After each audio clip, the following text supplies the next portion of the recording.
Hello everyone, কেমন আছেন সবাই? আশা করি সবাই খুব ভালো আছেন। তো আজকে আমি আপনাদের সঙ্গে শেয়ার করব তালের ভাপা পিঠের রেসিপি। তো এখানে আমি নিয়ে নিয়েছি ১ বাটি চালের আটা, আর দিয়ে দিচ্ছি স্বাদ মতো লবণ, আর অল্প দেব খাবার সোডা। খাবার সোডাটা দিলে একটু ফ্লাফি ভাবটা বেশি ভালো হয়।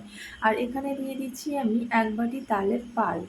পাল্পটা যতটা দরকার ঠিক ততটাই কিন্তু এই আটার সঙ্গে ইউজ করতে পারেন আপনারা।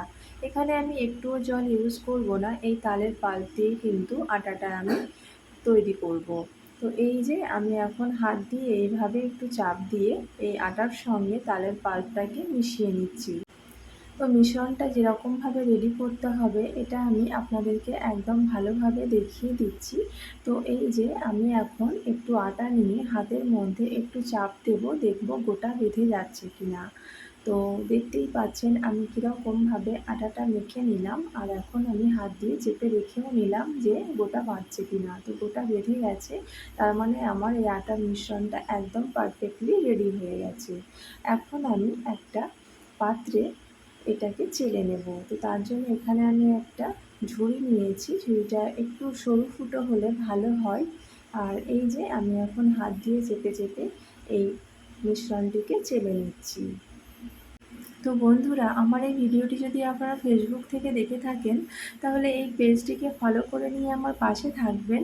আর যদি ইউটিউব থেকে দেখে থাকেন তাহলে আমার এই চ্যানেলটিকে সাবস্ক্রাইব করে নেওয়ার অনুরোধ রইল।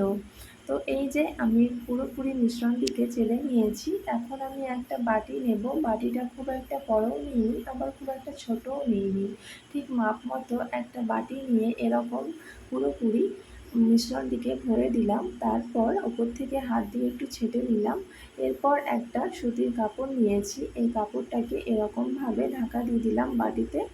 এবারে বাটিটার পেছনটা পুরোপুরি এই কাপড়টাকে জড়ো করে নিয়ে ধরে আমি কিন্তু আগে থেকে একটা গ্যাসের ওপর কলসি বসিয়ে রেখেছি। কলসিটা একটু ছোটোই নিয়েছি, খুব একটা বড় নিলে কিন্তু এই বাটির মিশ্রণটা ভেতরে ঢুকে যাবে। তো একটু মাপ মতোই কিন্তু এই কাজটা করতে হবে। তো এখন আমি এরকমভাবে এটাকে বসিয়ে দিলাম। এবারে এই জিনিসটা কিন্তু ভাপে ভাপে হতে থাকবে, আর বেশিক্ষণ লাগবে না, 2 থেকে 3 মিনিটের মধ্যেই কিন্তু এটা রেডি হয়ে যাবে।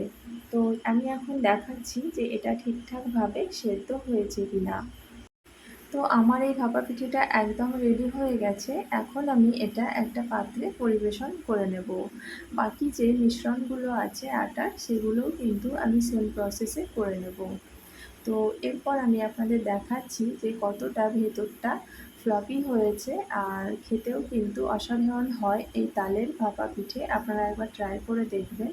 তো দেখতেই পাচ্ছেন কতটা স্পঞ্জি হয়েছে। এবারে আমি কিন্তু ভেঙে দেখাচ্ছি যে ভেতরটাও কেমন হয়েছে।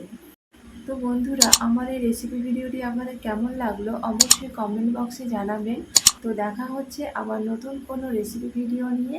আজকের মতো এটুকুই। ভালো থাকবেন, সুস্থ থাকবেন। Thank you.